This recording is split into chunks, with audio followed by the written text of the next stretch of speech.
noite, me chamo Ana, sou do curso de História e hoje vamos explorar um dos eventos mais significativos da história mundial, que foi a Revolução Russa, que ocorreu no ano de 1917, tá bom, gente? Então vamos lá. A Revolução Russa foi um processo complexo que resultou na derrubada do regime autocrático do czar Nicolau II e também na ascensão do governo comunista, que foi liderado pelos bolcheviques e teve aí a sua liderança de Vladimir Lenin. Então, antes da Revolução Russa de 1917, a Rússia era, assim, uma monarquia autocrática governada pelo czar Nicolau II. O poder na Rússia estava concentrado na mão desse czar, do Nicolau, e ele governava de forma absoluta. O Nicolau, ele era o último czar da dinastia Romanov, né, que governou a Rússia por mais de 300 anos. A sociedade, então, era composta pela nobreza, né, essa nobreza ela era composta principalmente por proprietários de terras, que eles desfrutavam aí de privilégios e poder, enquanto a grande maioria da população, que era composta por camponeses e trabalhadores urbanos, viviam em condições de pobreza e muita exploração. Então, assim, vamos dizer que a maioria da população russa vivia em condições de extrema pobreza e de sofrimento também. Então, assim, os camponeses era a maior parte da população. E eles ainda enfrentavam a servidão até meados aí do século XIX, mesmo após a abolição da servidão ter se espalhado pela Europa toda. Então, na Rússia, eles foram o último país a abolir aí o feudalismo. Então, os camponeses trabalhavam na terra de senhores e, na maior parte, recebiam só alimento e, às vezes, nem isso, né? Então, eles enfrentavam condições de vida difíceis e eles eram frequentemente oprimidos pelos proprietários dessas terras. Paralelo a isso, a família Romanov vivia numa bolha, né? Vivia num palácio, banquetes de comidas, e a mulher do Nicolau II esbanjava muitas joias, né? Muitas joias com pedras preciosas. Então, assim, com o czarismo, a Rússia não ia bem, né? As pessoas estavam passando fome, viviam num modo um pouco arcaico, antigo. A Rússia não era industrializada. E, assim, o czar, ele não estava disposto a fazer mudanças. Dentro desse contexto, um grupo teve grande destaque, que foi o Partido Operário Democrata Russo, né? Um partido político que tinha ideias aí do socialismo, que foi inspirado em Karl Marx. Esse partido era chefiado por um cara muito famoso chamado Lenin, e houve a ruptura dentro do próprio partido por ideologias mesmo distintas, né? Diferentes umas da outra. Então, depois dessa briga, o partido se dividiu em dois, os bolcheviques e os mencheviques, onde os bolcheviques eram a maioria e os mencheviques a minoria. Começaram, então, várias passeatas, várias formas de protesto, onde o czar mandava reprimir, né? E até acontecia mortes em alguns casos. Com tudo isso acontecendo, o czar colocou a Rússia para enfrentar o Japão, e esse embate ficou conhecido como Guerra Russo-Japonesa, né? Onde a principal causa da guerra foi a disputa entre Rússia e Japão pelo controle da Manchúria e da Coreia. Então, o que era ruim piorou 1000 vezes, porque o czar aumentou os impostos e colocou para a população pagar, para financiar justamente essa guerra, financiar em poder militar e para que a Rússia conseguisse avançar na guerra contra o Japão. Isso acabou gerando mais revoltas ainda, e aconteceu um episódio chamado como Domingo Sangrento, que foi um evento, assim, crucial, que ocorreu durante a Revolução, já, né, no ano de 1905. Ocorreu essa manifestação pacífica em frente ao Palácio de Inverno do czar, na capital do Império Russo, e ela foi composta por milhares de trabalhadores e seus familiares. E assim, a intenção da manifestação era apresentar uma petição ao czar Nicolau II, solicitando melhores condições de trabalho, condições de vida, redução na jornada de trabalho, aumento de salários e reformas políticas. Quando a multidão desarmada se aproximou do palácio, o czar autorizou que as tropas imperiais abrissem fogo contra os manifestantes. Então, assim, foi caos. Milhares de pessoas, milhares não, né? Centenas de pessoas morreram e outras milhares ficaram feridas nesse episódio que ficou conhecido como o Domingo Sangrento. O Domingo Sangrento, assim, teve um impacto muito profundo na sociedade russa, porque foi um massacre muito brutal que acabou desencadeando aí uma onda de indignação e revolta, assim, por todo o país, gerando muitas greves, muitos protestos e, assim, foi muito generalizado. Esse evento marcou o início da Revolução Russa de 1905 e foi marcado por muitos levantes populares e conflitos políticos. E, assim, o Nicolau, vendo tudo isso, começou a dar algumas concessões e fez a promulgação de uma Duma, que seria um parlamento, né, com algum poder legislativo e também garantia de algumas liberdades civis básicas. Porém, depois ele fechou a Duma, quando as coisas melhoraram um pouquinho, a população ficou mais tranquila, ele fechou e voltou a ser o rei absolutista, né? Então, assim, gente, o que é bom a gente ter em mente é que, embora a Revolução Russa de 1905 tenha sido, assim, reprimida pelo governo e não tenha derrubado o regime czarista, ela representou, sim, um marco muito importante no caminho para a Revolução de 1917, que é o que a gente vai ver aqui com a Karen. Mas, assim, levou à queda do czar Nicolau II e a ascensão do governo comunista liderados pelos bolcheviques. Com o fim aí da guerra russo-japonesa, com a Rússia perdendo, né, para variar um pouco, logo depois começou a Primeira Guerra Mundial e adivinha só, o Nicolau II colocou a Rússia também para enfrentar aí, para batalhar na Primeira Guerra Mundial. E aí, meus amigos, a população que já estava pistola, revoltada, ficou ainda mais furiosa. E foi em 1917 que começou a Revolução de Fevereiro. Essa revolução começou com uma série de protestos populares, né, devido à insatisfação generalizada com as condições sociais, econômicas e políticas que a gente está comentando aqui. Então, assim, as manifestações que aconteceram em Pittsburgh ganharam força e resultaram na abdicação do czar Nicolau II. E aí sim começou a formação de um governo provisório. No entanto, esse governo provisório era fraco e incapaz de resolver os problemas do país. Então agora a professora Karen vai abordar mais essas questões com vocês.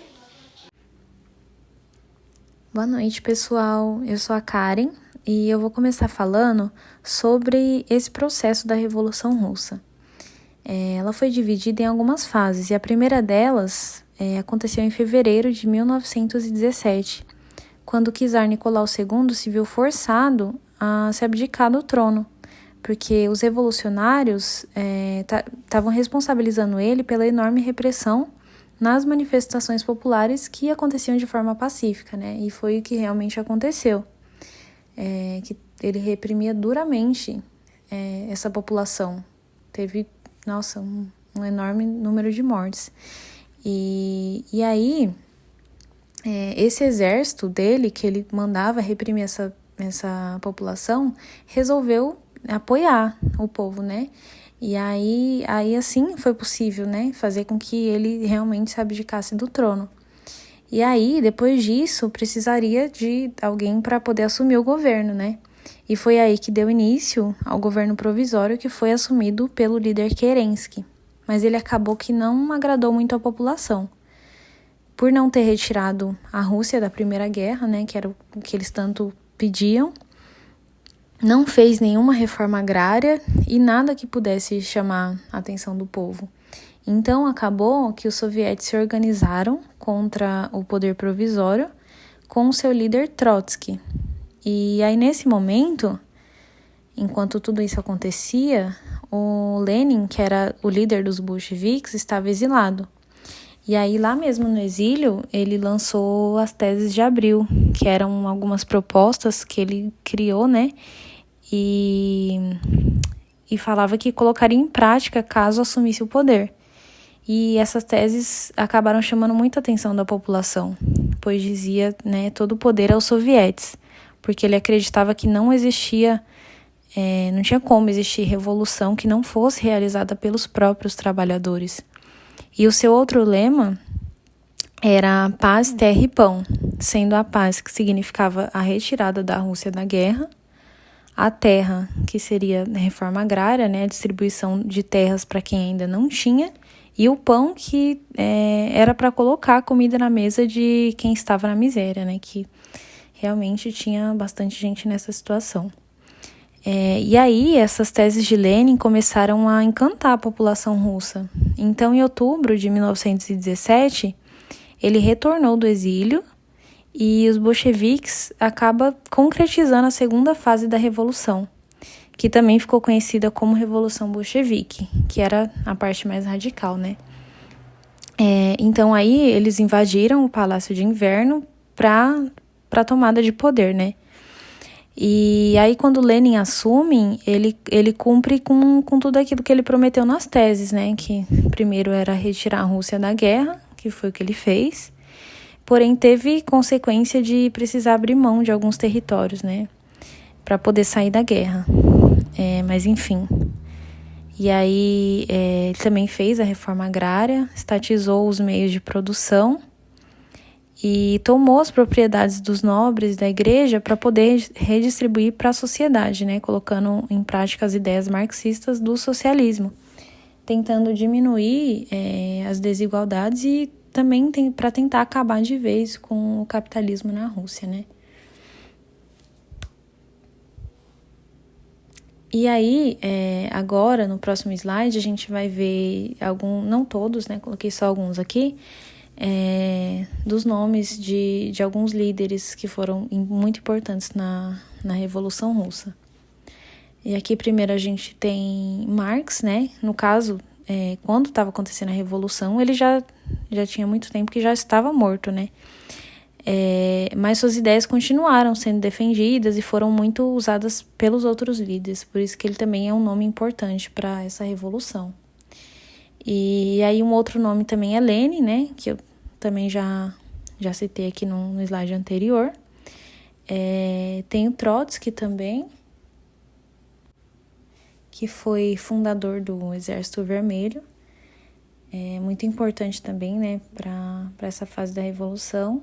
E também tem Stalin, que vai acabar assumindo um pouco mais para frente daí. Bom, agora eu vou deixar aqui algumas imagens desses nomes importantes que eu citei aqui agora.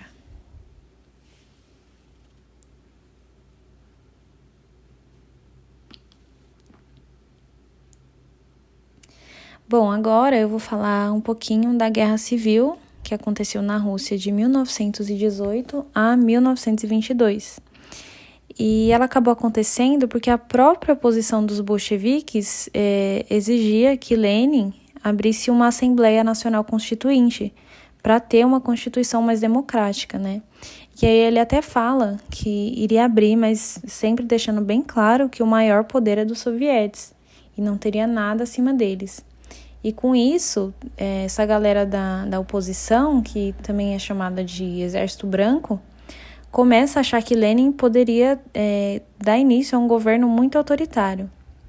E aí isso começa a despertar uma mobilização que foi o que acabou eclodindo nessa guerra civil.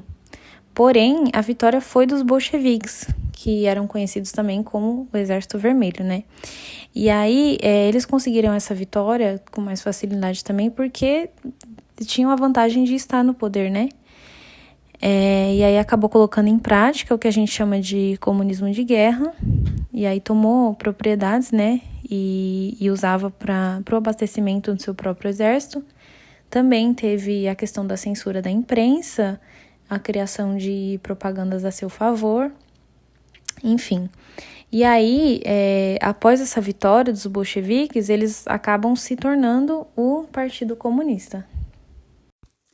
Boa noite, eu me chamo Júlia. Eu vou começar falando um pouco da consolidação do poder soviético, nesse contexto de pós-guerra civil que foi citado pela Karen. Nesse contexto, o Partido Bolchevique agora se denominava como Partido Comunista. Eles saíram vitoriosos desse conflito, mas agora eles precisavam liderar um país gigante que estava lidando com diversos problemas, como a fome, o desemprego e a economia fragilizados. O surgimento da União Soviética se deu em 1922, em um contexto em que praticamente todos os países capitalistas haviam cortado relações com a Rússia, e a alternativa encontrada foi se aliar a países que possuíam ideais semelhantes, que foram Ucrânia, Bielorrússia, Transcaucásia. Seu líder fundador foi o Lenin. A implementação do governo comunista foi muito complicada, pois devido aos conflitos recentes, o país estava extremamente fragilizado economicamente. Na tentativa de reverter essa questão, Lenin estabeleceu a nova política econômica, conhecida como NEP. A NEP foi uma política utilizada nesse período de transição do capitalismo para o socialismo, mas também para lidar com essa transição de guerra para paz, pois perceberam que a implementação do comunismo não poderia ser feita de imediato e compreenderam também que o chamado comunismo de guerra não estava funcionando. Teve início em 1921, com suas bases traçadas por Lenin em sua obra chamada Tarefas Imediatas do Poder Soviético. Ela consistia em uma série de concessões e medidas que previam ações como a estatização de algumas empresas essenciais para o país, como indústrias de base que proviam energia, ferrovias e bancos, ou seja, essas empresas agora seriam propriedade do Estado russo. Em contrapartida, teremos também medidas mais liberais, como permitirem o desenvolvimento do comércio e da indústria e estabelecerem determinadas cotas de produtos para serem vendidos dos camponeses para o Estado. Foi utilizada como tática de recuperação à economia e, de fato, teve sucesso nesse sentido.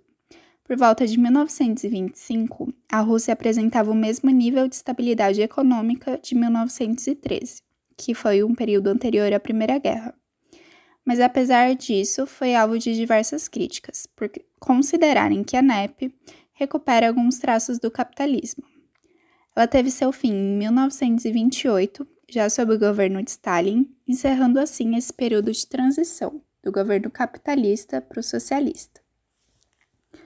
Nesse próximo slide, eu vou falar um pouco das consequências e legados ocorridos nesse período. O primeiro ponto que eu quero citar seria a saída da Rússia da Primeira Guerra.